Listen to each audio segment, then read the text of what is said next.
This is Big Trill's Vlogcast. Hey, don't call it no podcast. Yeah, this is Big Trill's Vlogcast. Hey, don't call it no podcast. Yeah, this is Big Trill's Vlogcast. Hey, don't call it no podcast. Yeah, this is Big Trill's Vlogcast. Hey, don't call it no podcast. Yeah. What up? What's happening? What it do? It's your boy Big Trell. Big Trell's Vlogcast. Give yourself a round of applause, please. Clap for yourself. Be your number one cheerleader. We're gonna get right into the story. This is from a YouTube channel called 10 Tales Crime. 10 Tales Crime, called Bullied to Death. Aubrey Wyatt case. True crime documentary. All right, so it's a young kid got bullied, and we'll find out what happens. I'm pretty sure I know what happens, but we'll just watch. Let's get it. When the family of the bullies filed a lawsuit against the mother of the 13-year-old girl whom they had bullied to death, it sparked outrage worldwide. But how could the situation get even more disturbing? The situation darkened when a disturbing photo leaked online, showing a doll smeared with red and hanging by a noose to mock the girl who had died from their bullying. Wow. Although not directly shared by the bullies, it was clear they were behind it, fueling public anger and shock. How could they do something like this to another human being? 13-year-old Aubrey Wyatt was born on March 17, 2010, into a loving family in Ocean Springs, Mississippi. Her mother, Heather Wyatt, was a single mom who raised Aubrey and her two siblings on her own. Aubrey was the middle child with an older sister, Taylor, and a younger brother, Riker. She attended Ocean Springs Middle School just a short distance from her home.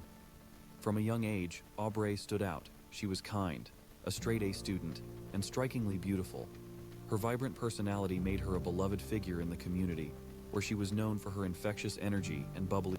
All right, before we go any further, I just want to get this out the way about bullying. Kids nowadays, right? Youngsters nowadays. I hear a lot of older generations sometimes calling these younger generations like soft. And when they get bullied, they're like, oh, why don't they just, stop being so soft? The thing is, back in the day when I was younger, when other people, people older than me were younger, we didn't have all this technology where we can see everything. So when it's right there in your face and you keep seeing it, it's not, I don't think it's necessarily soft. It's just at some point it gets into your head because you see all the stuff. You see everything. Everything's in the palm of your hands, on your phone, on your laptop. Back in the day, if somebody bullied you, you actually had to see them in order for them to bully you. So if you went to the rec center on the weekends and somebody was bullying you, you would only see them on the weekends. Or in school, you would only see them in school, but it wouldn't continue after school. You have to actually see the person. But nowadays, you don't have to see them because everybody's on social media. Now, if we can train the kids not to pay attention to that stuff, that's a little harder because sometimes they don't tell the parents or anything that they're being bullied. And then a lot of times they'll say, like, the parents are old fashioned. They don't know what's going on nowadays because the parents will tell them just to not worry about it, things like that. So before I start rambling, I just wanted to, point that out and just say that they have so much access to everything that it's kind of hard to get away from it. You know what I mean? All right. Bubbly nature. But the place where Aubrey went to study, laughed with her friends, and aced tests, Ocean Springs Middle School, became the very place she was in where middle her life school. took a tragic turn. Wow. It was there that the relentless bullying began, a torment so severe that it eventually claimed her life. It was said by Aubrey's mother that Aubrey had been bullied since 5th grade, but something happened in 7th grade which pushed her to the edge. Wow. As 7th grade was coming to an end, a baseball game was organized for their class. During that game, as said by Aubrey's mother, Aubrey was sexually assaulted by a boy who she had considered her friend. Oh, wow. Aubrey was in 7th grade. At the end of 7th grade, she was essayed by a student That's crazy. on school grounds. That's crazy. And yes, I emailed. Yes, I filed a report. Yes, I did all the things. And the audacity of an assistant principal to call my child in after I told him not to question my child who had just been violated and have to answer to a man. He did it anyway. Wow. Whole different story. Anyway, so we were ready to move forward, and then at some point my child was so intimidated and he essentially told us that we were going to have to go in front of the whole school board. Aubrey was going to have to retell her story tons and tons and tons of times. Mind you, this is a 12-year-old.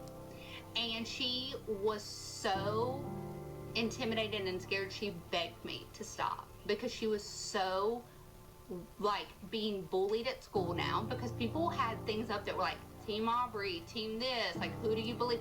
It was absolutely disgusting. Apologies, I had an alarm going off, so let's continue. Aubrey was going to have to retell her story tons and tons and tons of times. Mind you, this is a 12-year-old. And she was so intimidated and scared, she begged me to stop because she was so, like, being bullied at school now because people had things up that were like, Team Aubrey, Team this, like, who do you believe? It was absolutely disgusting. Despite knowing that Aubrey was sexually assaulted by a boy at school, the other children didn't confront him.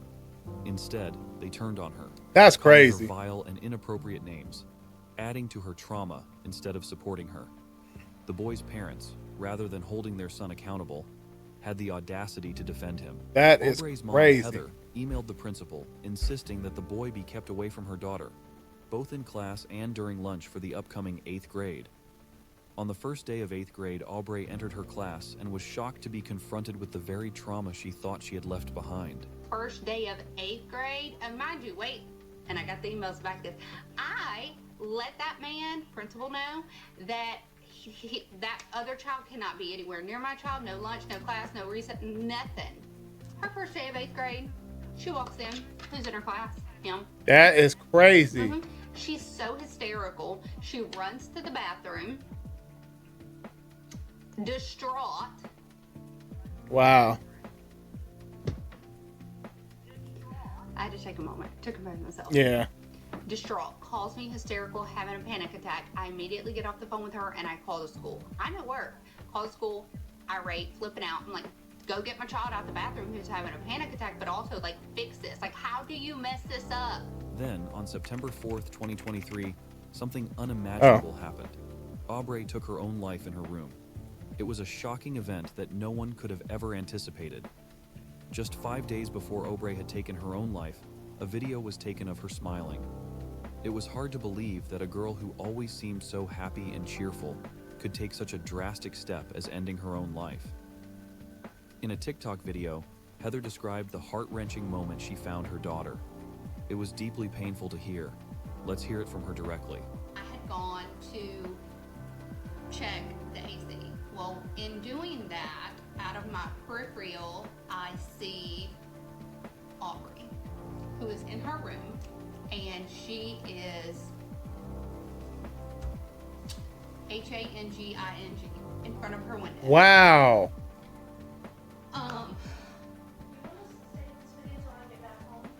I'm okay. I immediately saw her legs, and they were discolored. Wow. So That's I run to her and I grab under her bottom and lip and just started screaming. And we kind of gave you guys that. We didn't give you guys is that I was screaming for Taylor to get a knife to cut her sister down. So I'm holding her up so that the rope would not cut into her throat anymore. I'm not thinking like she's already gone. Yeah, you're trying to save her any way you can. But I just wanted to like get it off of her neck. So I'm screaming at Taylor to get a knife. And she runs in there and I'm holding Aubrey's body up enough to like create like some, just like, I don't even know, I can't think. Well, Taylor cuts and cuts at the All right, my apologies. I got interrupted. Let's continue. it releases. I immediately take Aubrey's body that I'm holding and I lay it on her bed and immediately start CPR, and I am screaming, begging God to let her live. While that is going on is when Taylor's calling 911 and everybody else. So, It was a lot. It was a lot. I didn't want to face it. I didn't want to. A memorial was held at the school for Aubrey. All the family, friends, and school administration came together to honor her memory. The school district says one of its students, 8th grader Aubrey Wyatt, has died. A small memorial. Remember our friend, student, and daughter. Heather, in her TikTok posts, talked more about Aubrey's life, and she revealed how 4 of her classmates had relentlessly bullied her daughter, making her school life unbearable. That's so She crazy. explained how those kids had turned her school life into a living nightmare. People online demanded to know who the bullies were. They couldn't believe these cruel kids were still walking free after what they did. Aubrey was an innocent girl with her whole life ahead of her, and they couldn't understand why justice hadn't been served. Despite the public's demand to know who bullied Aubrey, Heather refused to reveal their identities. Her main goal was to raise awareness about mental health and the devastating impact of bullying, rather than focusing on punishing individuals. After a couple of months, the family didn't like staying in the house where Aubrey died, because her absence became too heavy to bear for them. Heather decided to move her family to a fresh start. As she was packing up Aubrey's room, her hand brushed against something unexpected, which were 3 sealed envelopes hidden among Aubrey's things. Coincidentally, her reaction was recorded on the camera. Wow. Suicide notes?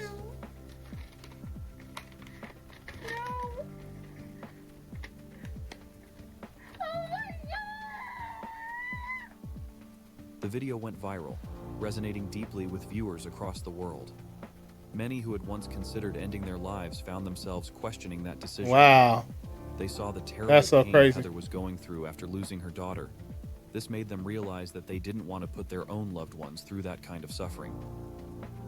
And that's a good thing about her. That's a good thing about her kind of showing this. Like, some people will be like, why are you recording this? Why are you showing everybody this kind of stuff?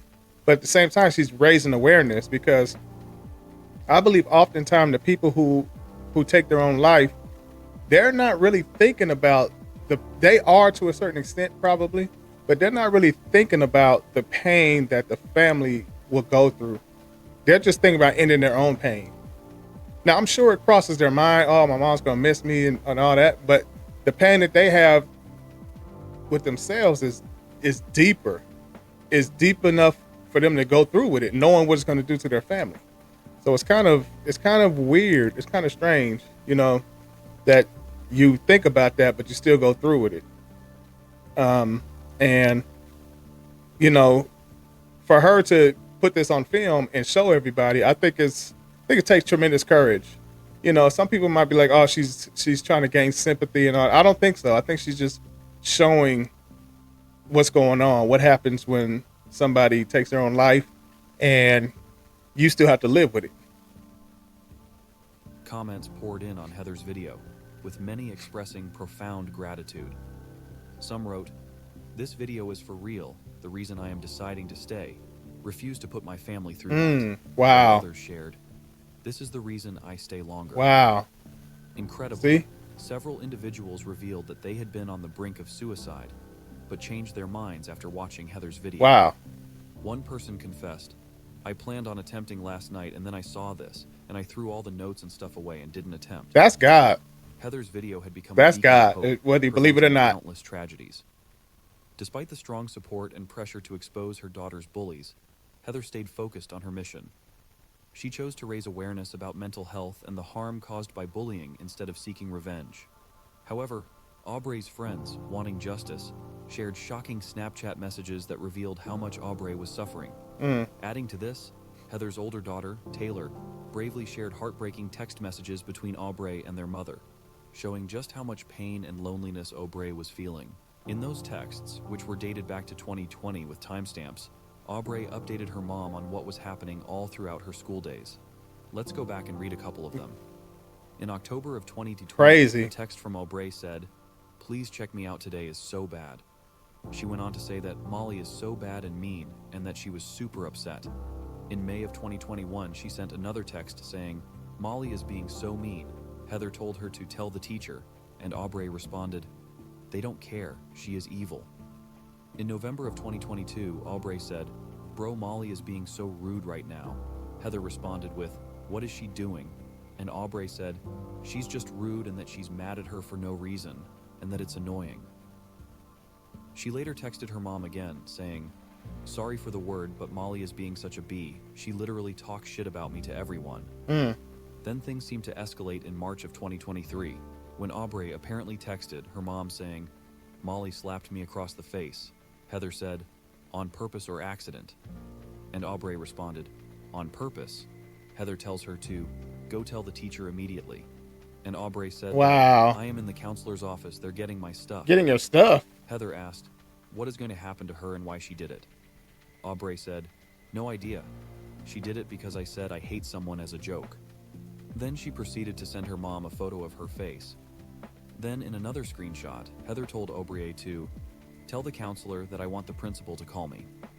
There was also a Snapchat conversation that appeared to possibly be between Molly and Aubrey about the incident, although the name was blacked out. But in it, the person believed to be Molly said, "I got in trouble," and said, "Why would you cry? I barely hit you." Wow. And Aubrey said, "You slapped me hard. You might not have realized it, but you did." That's Molly. You can see the There were why. other texts that weren't time-stamped, but included the other girls in it. One said, "I'm so over it. Ava Case and Peyton Hembry talk crap about me 24/7. I don't even talk to them. I hear them all the time talking about me and pointing at me at lunch. They have no room to talk, and that's all they do. I'm truly over it." Then there were messages that were between the girls and Aubrey. In one, it showed a girl named Parker saying, "I do talk crap about you." And Aubrey responded saying, "I know you do. You talk crap about everyone." Parker responded, "Yeah, and?" Aubrey said, "You don't know how to treat anyone." And Parker said, "Bitch, yes, I can." Wow. Crazy. Then there was another screenshot, Man. which appeared to be a conversation with Ava. Aubrey said, "Keep my name out of your mouth." To which Ava responded, "I'm good. That's embarrassing for you."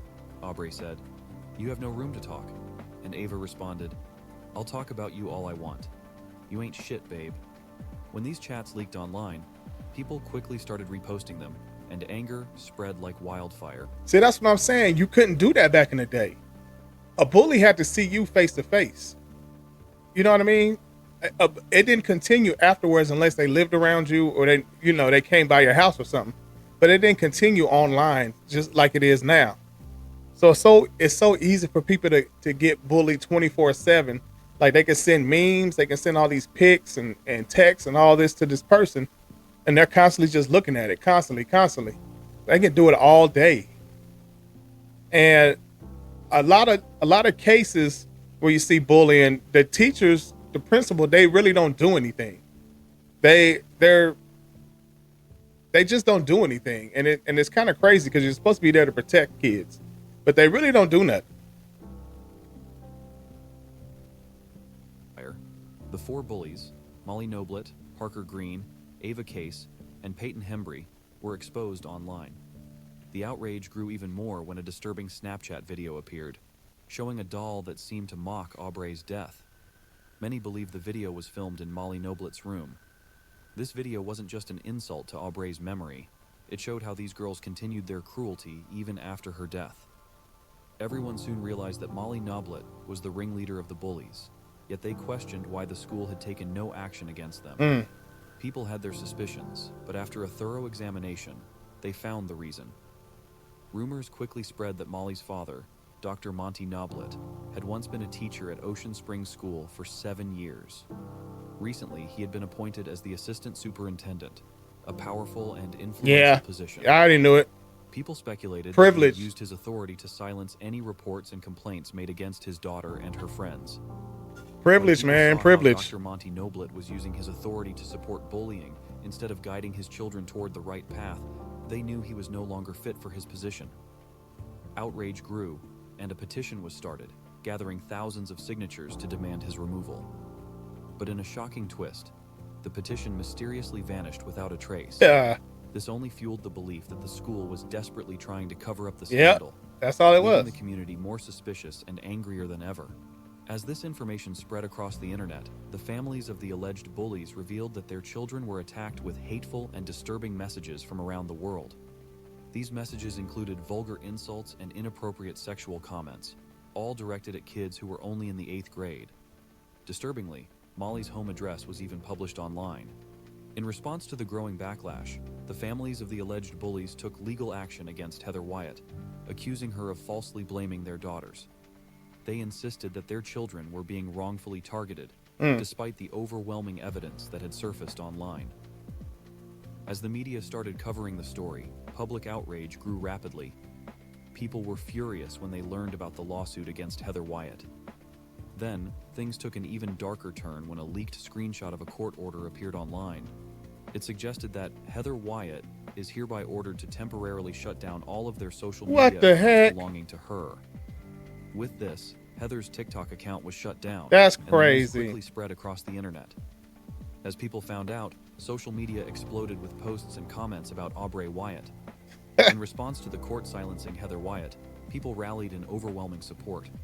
Social media, especially TikTok. Man, this is what privilege can do, man. They can shut down. No, you know your daughter's wrong. You know your daughter and her friends are wrong, and you find a way to shut all this down. The privilege, though. Man. TikTok became a platform for voices that refused to be silenced. Many posted on Heather's behalf, echoing her fight for justice for Aubrey. One powerful message read, Heather Wyatt was court-ordered to take her social media down. Her account was spreading awareness about her daughter, helping others, and saving lives. This mama was silenced while the bully still has her social media and is walking on the outside when she should be in jail. The justice system is failing this mama and Aubrey. We will be their voice now. When their voice is silenced, use yours. Another said, they may silence Heather Wyatt, but they've awakened thousands of mamas on TikTok that's who will say crazy. their name for you. This is so Aubrey stupid. Wyatt, you deserved better, and we will keep saying your name until your mama gets justice.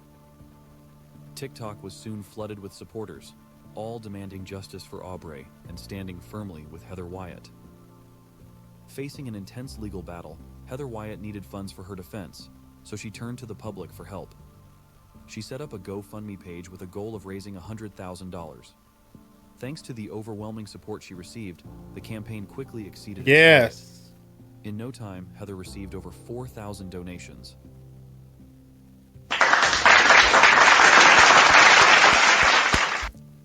Well deserved. This is the right way to use a GoFundMe.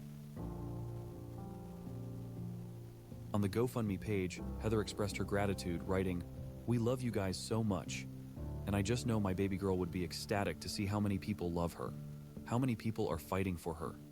I am honored to be able to share my baby girl with so many amazing people.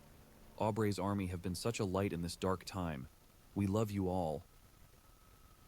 The response was a powerful testament to the community's dedication to justice for Aubrey.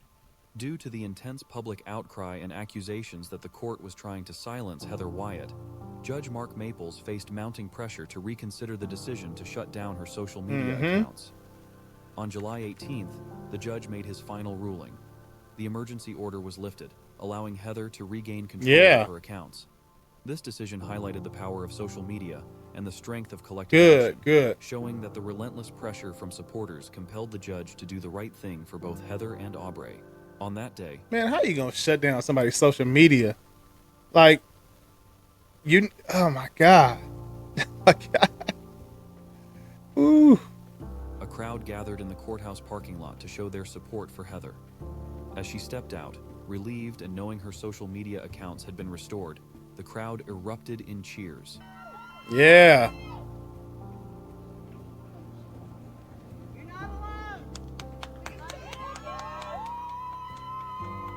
Good.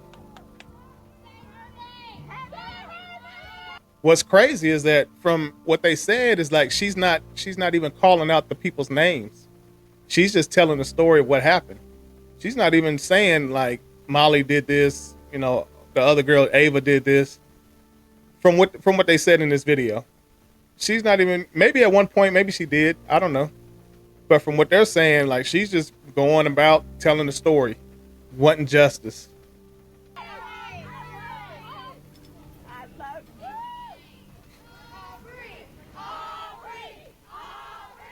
The moment was a powerful symbol of unity, as everyone celebrated a small but significant victory for Heather and justice for Aubrey. Heather, deeply moved by the outpouring of love and support, recorded a heartfelt video to express her gratitude.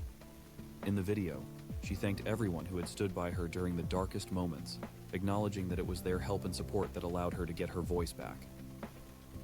I am so thankful. My heart, there's no amount of words, there's no amount of anything that I can genuinely do to express my gratitude to all of you. When my voice was shut off, the fact that you guys were like, no, we will be her voice, put me aside.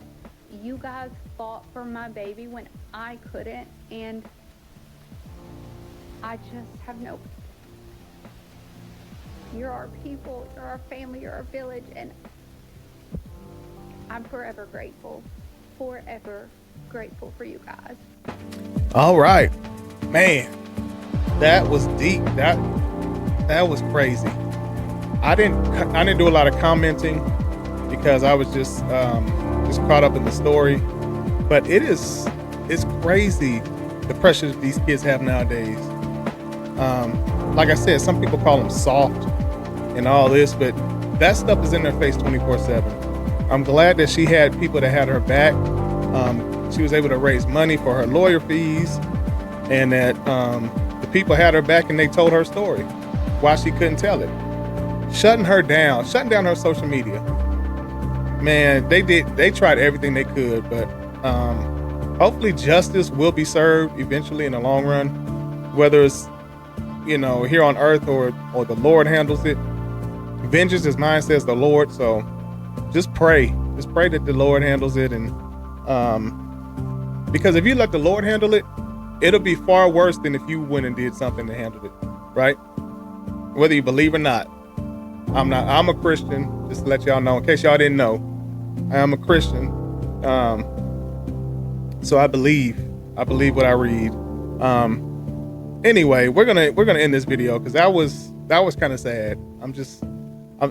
Whenever I see kids going through something like that, I think about the young kids in my life, the grandkids, the young nieces, the young nephews, and I just